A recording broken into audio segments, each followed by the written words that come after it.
तो ब्रह्मा जी ने क्या देखा कि जो बछड़े में चुरा करके ब्रह्मलोक में ले गया था, जो गायों को, जो सखाओं को मैं चुरा करके ब्रह्मलोक में ले गया था, वो सब तो यहाँ ब्रज में घूम रहे हैं। पुनः ध्यान रखा तो वो ब्रह्मलोक में थे, यहाँ देखते हैं तो वो भी यहाँ भी हैं। ब्रह्मा जी का मोह त्याग हुआ, दौड़ करके गए भगवान के चरणों में गिर गए। प्रभु पाहि पाहि महायोगिन, हे योगियों के योगी, मैं आपकी शरण में हूं, आप मेरे अपराध को क्षमा करो। तो कहते हैं भगवान ने एक बार भी ब्रह्मा जी से कुछ नहीं कहा। ब्रह्मा जी चले गए। जब ब्रह्मा जी अपने लोक को चले गए और सभी गोपवाल सखाओं को भगवान को दे दिया, एक दिन की बात है, एक धेनुकासुर नाम का राक्षस आया, जिसको बलदाऊ जी ने दोनों पैर पकड़े, बछड़े के रूप में था, गधे के रूप में था ये धेनुकासुर। दोनों पीछे के पैर पकड़ करके बलदाऊ जी ने जमीन पर पटक दिया। इस प्रकार से ये धेनुकासुर का वध हुआ। एक दिन की बात है, कहते हैं यमुना जी में काली नाग रहता था।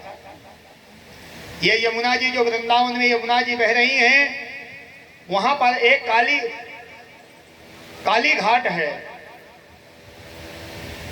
वहां पर ये काली नाग रहता था। यह काली नाग जो बहुत ही विषैला था, इसके अंदर इतना विष था कि आकाश मंडल से जब कोई पक्षी भी निकलते थे तो कहते हैं वो पक्षी भी बेहोश हो करके इसके जहर के प्रभाव से जमीन पर गिर जाते थे। भगवान ने मन में विचार किया, इस काली नाग को यहाँ से भगाना चाहिए। भगवान ने अपने सखाओं को बुलाया और कहा चलो आज कंदुक खेलने चलते हैं। कंदुक गेंद का खेल खेलते हैं। कहाँ खेलेंगे? यमुना के तट पर खेलेंगे। सभी गोप वालों ने कहा नहीं, वहां काली नाग रहता है, वहां नहीं जाना। भगवान ने कहा नहीं, मैं हूं, चलो। कहते हैं आज भगवान ने बलदाऊ जी को अपने साथ में नहीं लिया। राजा परीक्षित ने पूछा, भगवान आज बलदाऊ जी को कृष्ण जी ने अपने साथ में क्यों नहीं लिया?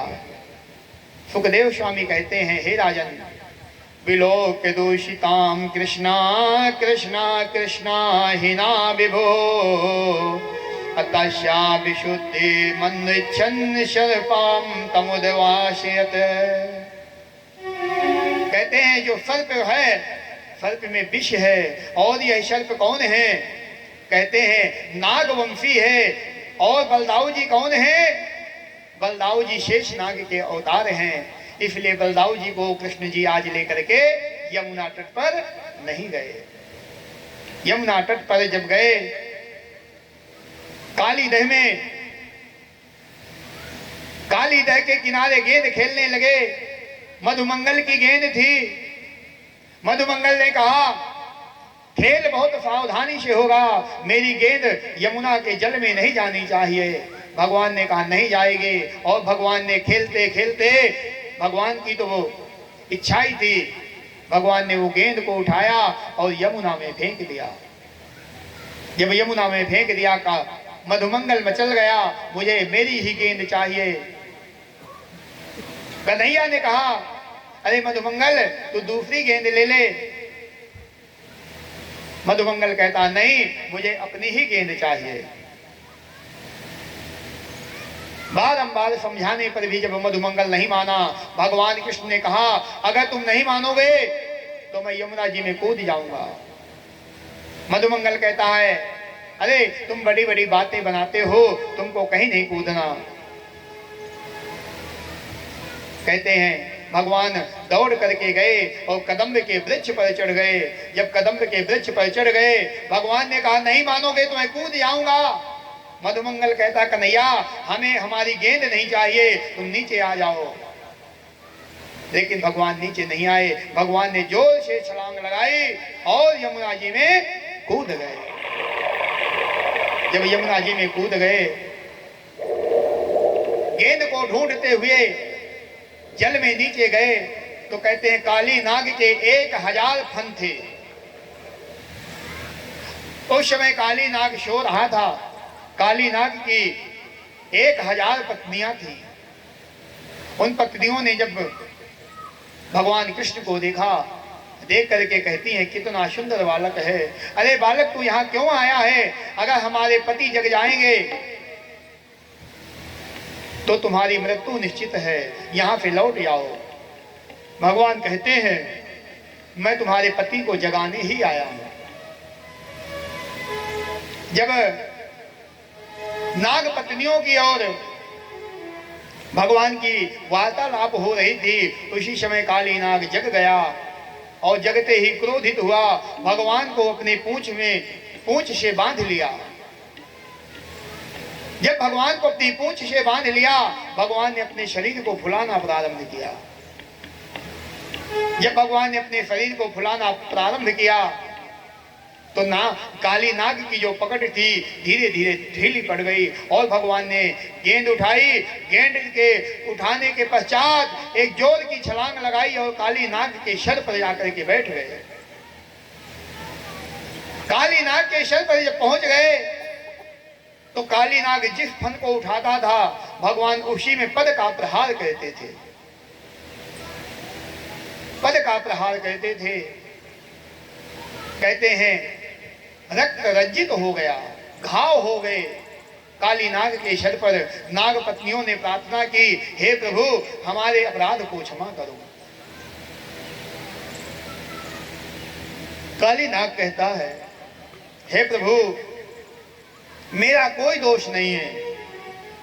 मुझे नाग किसने बनाया? आपने बनाया। मेरे अंदर जहर किसने दिया? आपने दिया। मेरा स्वभाव जो क्रोधी है ये किसने बनाया? आपने बनाया। तो जब सब कुछ आप ही करने वाले हो तो मुझे दंड क्यों दे रहे हो? तब भगवान ने कहा तुम यहां से चले जाओ। मैं कहां जाऊं? मुझे गरुड़ खा जाएंगे। तब भगवान ने कहा रमणक द्वीप में चले जाओ, तुम्हारे मस्तक पर मेरे चरणों के चिन्ह हैं। गरुड़ तुमसे नहीं बोलेंगे। आज भी हम जो काली नाग देखते हैं ना, नाग के फन के ऊपर वो चिन्ह बने होते हैं ऐसे, वो भगवान के चिन्ह हैं। ऐसे नाग का वध नहीं करना चाहिए। उसको पहली बात तो दिखाई कम देते हैं, अगर कहीं मिल जाए तो उसको दूर जंगल में छोड़ देना चाहिए, वध नहीं करना चाहिए। भगवान के चरण चिन्ह आज भी जो असली नाग होता है जिसको काली नाग कहते हैं, आज भी उसके मस्तक पर भगवान के चरण चिन्ह बने हैं। भगवान ने काली नाग को यमुना तट से विदा किया। इतने में जब सूचना मिली महारानी यशोदा को, नंद बाबा को, कन्हैया यमुना जी में कूद गए, दौड़े दौड़े आए। माता यशोदा अपने आप को संभाल नहीं रही। कहते हैं माता यशोदा भी यमुना जी में कूदने लगी। बलदाऊ जी ने पकड़ लिया, नहीं भैया कन्हैया को कुछ नहीं होगा, मैं जानता हूं कन्हैया को कुछ नहीं होगा, धीरज रखो। क्यों? अगर धीरज रखोगे तो क्या होगा?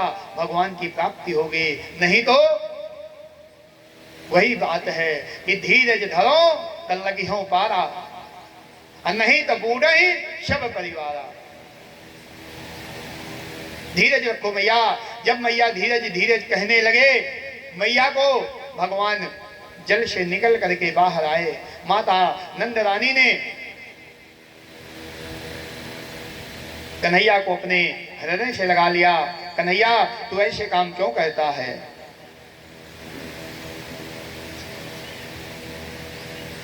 बालक बहुत मुश्किल से तू बुढ़ापे में हमें मिला है और तू ऐसे ऐसे काम करता है। सुखदेव स्वामी कहते हैं बहुत सुंदर भाव है माता यशोदा का भगवान कृष्ण के प्रति। हे राजा परीक्षित, अब मैं तुम्हें जो कथा सुनाने जा रहा हूं, इस कथा में संसार भ्रमित हो जाता है। अब जो कथा आने वाली है, इस कथा में लोग भ्रमित हो जाएंगे और भगवान कृष्ण से अपनी तुलना करेंगे। ये कौन सा प्रसंग है? कहते हैं रास का प्रसंग है। चीर हरण प्रसंग है। लोग भगवान से अपनी तुलना करेंगे। भगवान ने इतने सारे विवाह किए, भगवान चीर हरण करते थे, भगवान रास रचाते थे, हम नहीं कर सकते। तो भगवान ने 7 दिन में पूतना को मार दिया, जहर को पी लिया, तनावर्त को मारा, अघासुर को मारा, बकासुर को मारा, धेनुकासुर को मारा, तुम भी एक को ही मार दो। लेकिन नहीं, कहते हैं ये कलयुग है, लोग भगवान में भी कमियां देखेंगे। सुखदेव स्वामी कहते हैं, हे राजा परीक्षित, अब मैं तुम्हें ऐसी कथा सुनाता हूं जिसमें संसार भ्रमित हो जाता है, लेकिन मैं इस कथा के पूर्व ही मैं तुमसे एक बात कहना चाहता हूं। राजा परीक्षित कहते हैं, बताइए भगवान क्या कहना चाहते हैं। सुखदेव जी ने कहा, राजन मेरी इच्छा है, 5 दिन व्यतीत हो गए कथा सुनते हुए। तब की कथा पता है कैसे चलती थी? 24 घंटे निरंतर चली जा रही है, निरंतर कथा, कहीं विश्राम नहीं है। और यहां तो हम 3 घंटे 4 घंटे जो समय निश्चित है, आराम से घर से खा पी के आते हैं, बढ़िया पंखा चल रहा है, आराम से नीचे गद्दे बिछे हुए हैं। लेकिन वहां ऐसा नहीं था, कुशासन था, ना खाने की शुद्ध थी, ना भूख थी, ना प्यास थी। राजा परीक्षित से सुखदेव जी ने कहा, राजन 5 दिवस व्यतीत होने वाला है, ना तुमने कुछ खाया है, ना तुमने कुछ पिया है, मैं चाहता हूं कि कुछ भोजन कर लो। राजा परीक्षित ने कहा, भगवान मैंने अपने जीवन में इतना अन्न खाया है, इतना अन्न खाया है कि अगर उस अन्न को इकट्ठा किया जाता तो एक पर्वत बन जाता। हम लोग अपने जीवन में इतना अन्न खाते हैं, प्रत्येक आदमी सोच ले, जब से जन्म हुआ, कोई 20 साल का है, कोई 60 साल का है, 60 साल में देखिए कितना अन्न खाया होगा। अगर वो अन्न को इकट्ठा किया जाए तो एक पर्वत नहीं बन जाएगा? तो क्या इतना खाने के बाद भूख मिट गई? भूख खत्म हो गई? नहीं हुई। महाराज मैंने अपने जीवन में इतना अन्न खाया है, इतना अन्न खाया है कि अगर उस अन्न को इकट्ठा किया जाता तो एक पर्वत बन जाता। और मैंने अपने जीवन में इतना जल पिया है, इतना जल पिया है कि अगर उस जल को इकट्ठा किया जाता तो एक तालाब बन जाता। तो भाई एक दिन में हम 3 लीटर पानी तो पी ही जाते हैं, 2 बाल्टी में 4 बाल्टी में स्नान करते हैं, नित्य क्रिया से निवृत्त होते हैं। तो समझिए आज 20 साल के, 40 के, 60 के जो भी हो गए, हमने अपने जीवन में कितना जल बर्बाद किया। तालाब बन जाता कि नहीं बन जाता? तो क्या हमारी प्यास मिट गई? नहीं मिटी। ना भूख मिटी, ना प्यास मिटी। लेकिन हे सुखदेव जी महाराज, आपके मुखार बिंदु से जैसे मैं भगवान की कथा सुन रहा हूं, तो भगवान की कथा ने मेरी भूख भी मिटा दी, मेरी प्यास भी मिटा दी। ना मुझे भूख है, ना मुझे प्यास है, बस मुझे ये लग रहा है निरंतर आप भगवान की कथा कहते रहो और मैं भगवान की कथा का रसास्वादन करता हूं। ऐसे तब कल्याण होता है। कथा सुनने से कल्याण कब होता है? इस तरह में कल्याण होता है। ऐसे कल्याण नहीं होगा कि महाराज ने 5 बजे तक का समय दिया है, 6 बजने वाला है, ऐसे नहीं। आप तो आराम से बैठे हो, भगवान की कथा सुनते रहो। बड़ी अच्छी बात है। यहाँ 5 बजे का समय, फिर भी 7 बजे तक कोई हिलता नहीं है, और दूसरी जगह जाओ तो लोग भागने लगते हैं। अब हमको एक चीज इसलिए समझ में आई कि जो माताएं दूसरी जगह भागने लगती हैं, क्यों भागने लगती हैं? आप लोगों ने कुछ समझा कि कथा से कोई माता बहनें भाग नहीं रही, अपनी टाइम ज्यादा होने के बाद भी नहीं जा रही। क्यों नहीं जा रही? क्योंकि स्वामी भी यहीं बैठे हुए हैं, जो जिसको डांट लगानी है वो भी यहीं बैठा है। कई बार हम देखते हैं तो माताएं देख लेती है, अभी बैठा है ना, अभी गया तो नहीं बैठा है, ठीक है। तो वो कह भी नहीं सकते कि तुम इतनी लेट क्यों आई, क्योंकि वो भी कह सकती है कि तुम भी तो वहीं विराजे थे, बोलिए वृंदावन बिहारी लाल की जय। कहते हैं सुखदेव स्वामी कहते हैं राजन तो तुम कुछ खाओगे पियोगे नहीं? कहा मैं कुछ नहीं खाऊंगा कुछ नहीं पीऊंगा, सिर्फ मुझे कथा का ही रस का पान कराइए। आगे की कथा कहते हुए सुखदेव मुनि कहते हैं भगवान का स्वरूप देखो। हे राजा परीक्षित अपनी आंखें बंद करो और देखो भगवान कैसे हैं कि वरहा पीडम नटवर वपुः गौणयो गौणिकारम बिभ्रदवाशः कनक कपिशं वैजयन्तीं चमालां रन्ध्रान् वेणोरधरसुधया पूरयन् गोपवृन्दैर् वृन्दारण्यं सुपदरमणं प्राविशद गीतकीर्तिः। आज भगवान ने मोर पंख लगाया हुआ है। कहते हैं भगवान ने मोर पंख क्यों लगाया? भगवान मोर पंख क्यों लगाते हैं? तो कहते हैं यही मोर है जिसने भगवान श्री कृष्ण की मुलाकात राधा जी से कराई। एक दिन की बात है, ये जो मोर है ना, भगवान कृष्ण मोर को पकड़ने के लिए उसके पास में गए तो मोर दौड़ने लगा, भगवान भी उसके पीछे दौड़ने लगे। तो मोर दौड़ते दौड़ते कहाँ गया? कहते राधा रानी के पास में गया और भगवान भी दौड़ते दौड़ते मोर के पीछे चले गए। राधा रानी से मुलाकात हो गई तो भगवान कहते हैं कि तूने मेरी शक्ति से मेरी मुलाकात करवाई है तो मैं तुझे अपने सिर पे धारण करूंगा। इसलिए भगवान मोर का जो पंख है अपने सिर पे धारण करते हैं। सुखदेव स्वामी कहते हैं राजन एक प्रयोजन और है मोर पंख धारण करने का भगवान का। क्या? कहते हैं ये जो मोर होता है ना, ये कभी मैथुन नहीं करता, स्त्री का संग नहीं करता। समझिएगा, पूरे संसार में यही सृष्टि में एक जीव है जो स्त्री का संग नहीं करता,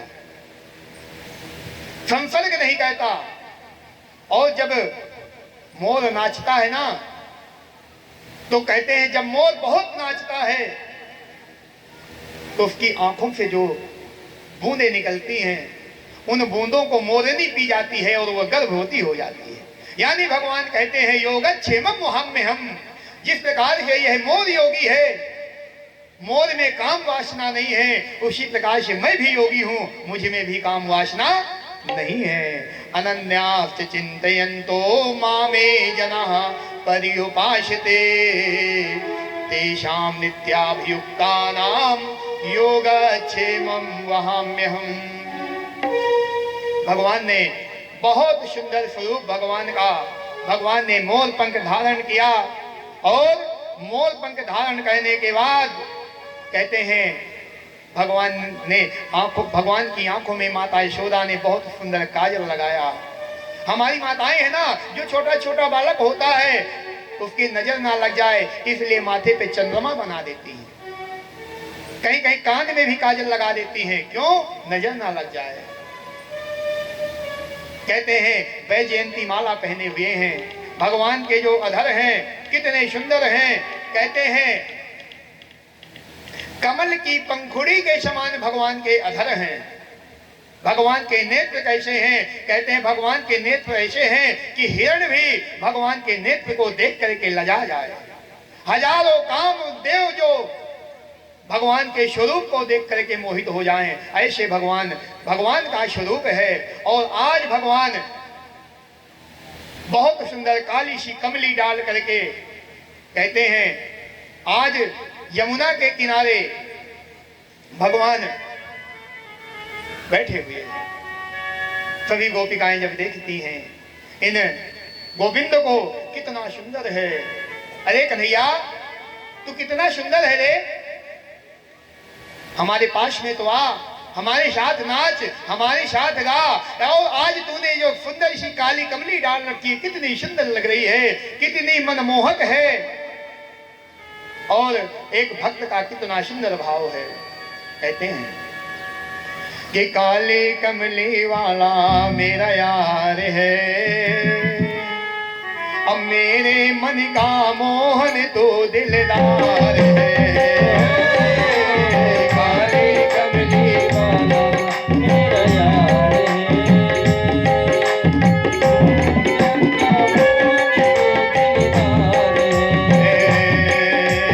काले कमली वाला मेरा यार है।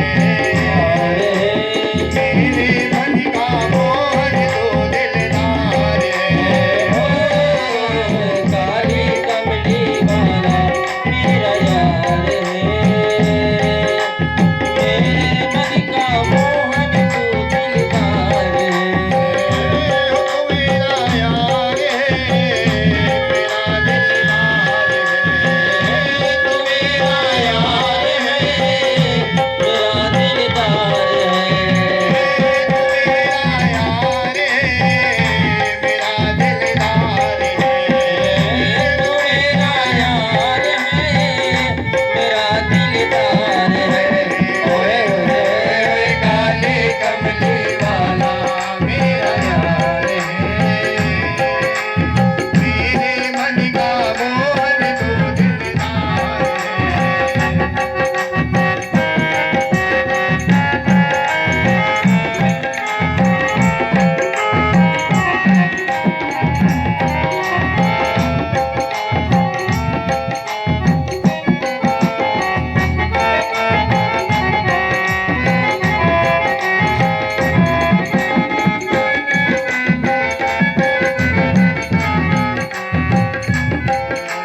तू मेरा यार है, मेरा दिलदार है। तू मेरा यार है, मेरा दिलदार है। तू मेरा यार है, मेरा दिलदार है। तू मेरा यार है, मेरा दिलदार है। ओए ओए काले कमली वाला मेरा यार है। मेरे मन का मोहन तो दिलदार है। ओए काले कमली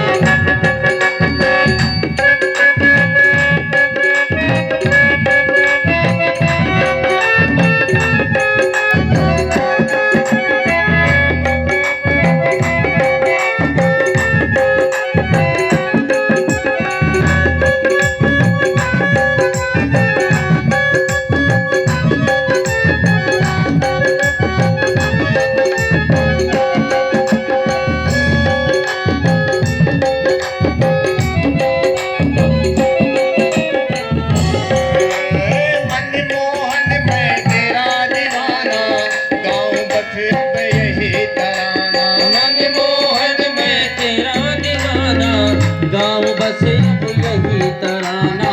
मनमोहन मैं तेरा दीवाना, गाँव बस अब यही तराना। मनमोहन मैं तेरा दीवाना, गाँव बस अब यही तराना। श्याम सलोनी तू मेरा रिजवार है। यार है मेरे मन का मोहन तो दिलदार है। काली कमली वाला मेरा यार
कमली वाला मेरा यार है।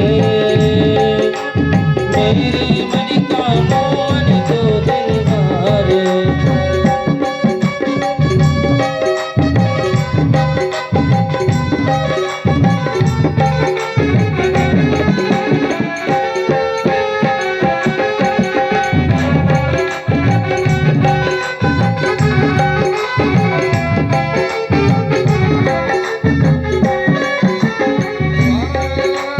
पागल प्रीत की एक ही आशा, दर्द दिल दर्शन का प्यासा।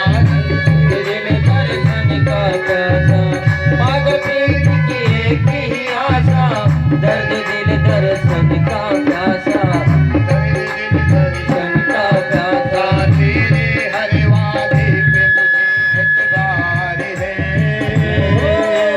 तेरे हर वादे पे मुझे एतबार है। मेरे मन का मोहन तो दिलदार है। ओ काले कमले वाला मेरा यार है। मेरे मन का मोहन तो दिलदार है।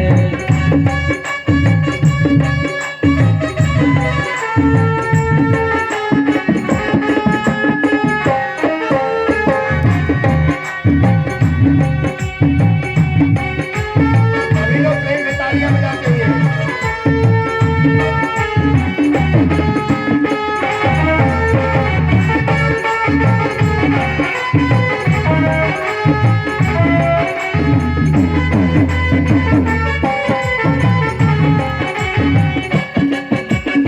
तुझको अपना मान लिया है, ये जीवन तेरे नाम किया है। तुझको अपना मान लिया है, ये जीवन तेरे नाम किया है। तुझको अपना मान लिया है, ये जीवन तेरे नाम किया है। तुझको अपना मान लिया है, ये जीवन तेरे नाम किया है। हर भक्तों को तुम पे प्यार है। जय हो। मेरे मन का मोहन तो दिलदार है। काले कमले वाला मेरा यार है। मेरे मन का मोहन तो दिलदार है। काले कमले वाला मेरा यार है। मेरे मन का मोहन तो दिलदार है। काले कमले वाला मेरा यार है।